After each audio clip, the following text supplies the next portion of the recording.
Hey, what's up everybody? Welcome back to the channel and some more Blood and Plunder coverage here as we work our way through the French forces. So we're sticking with the second of the Canadian lists here. So previously we looked at the Canadian militia. Today we're looking at the French-Canadian privateers.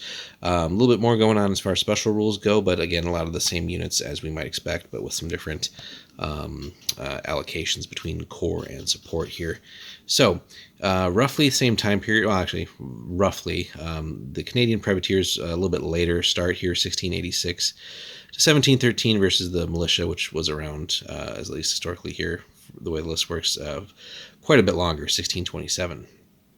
So, as we mentioned, a lot more going on here in special rules. We have a neat thing here. So all trained and veteran units in this force gain the Brawlers rule. So again, very nasty when we get to close combat. And really an incentive there too, to, you know, as far as points allow, and it doesn't, you know, otherwise affect the list negatively. You know, anything that's not already trained, certainly worth, you know, getting out of experienced maybe for that extra point or two, or however much it costs just to be able to get access to brawlers. And certainly anything that's already trained and veteran, you know, just makes it that much nastier in close combat.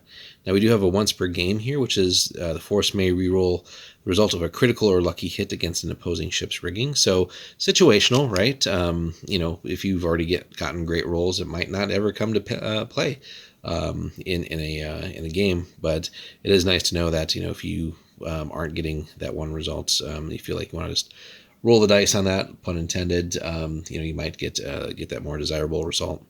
And then also, regardless of level, the force's commander gains the broadside special rule. So no trade-off here. No, you gotta lose a rule to get a rule. So just anytime you're, again, sort of net gaining activations or assets or abilities, you know, it's always a cool thing. So so that one's definitely a welcome to this. Now, as you might expect, since this is geared towards more, you know, the naval battles, at least as far as effectiveness here and synergies, our core units are Marins, so always a great option.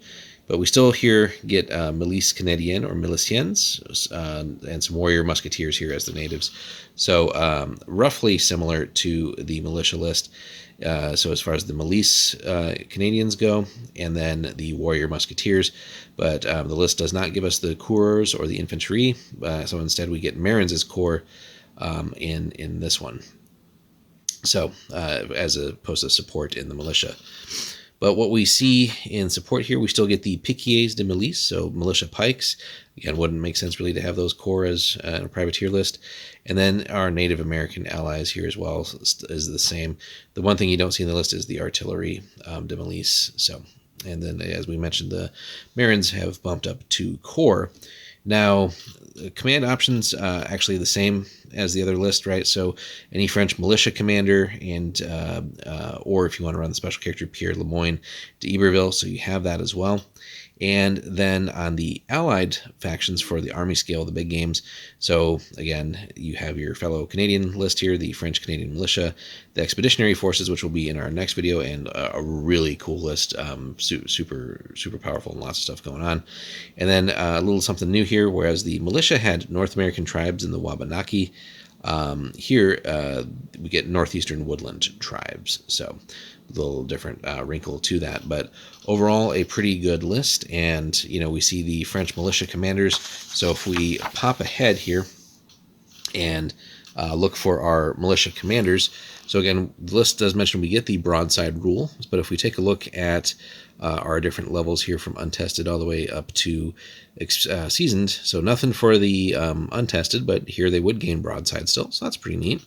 If we go the experience, we have inspiring and broadside, ability to mount as well.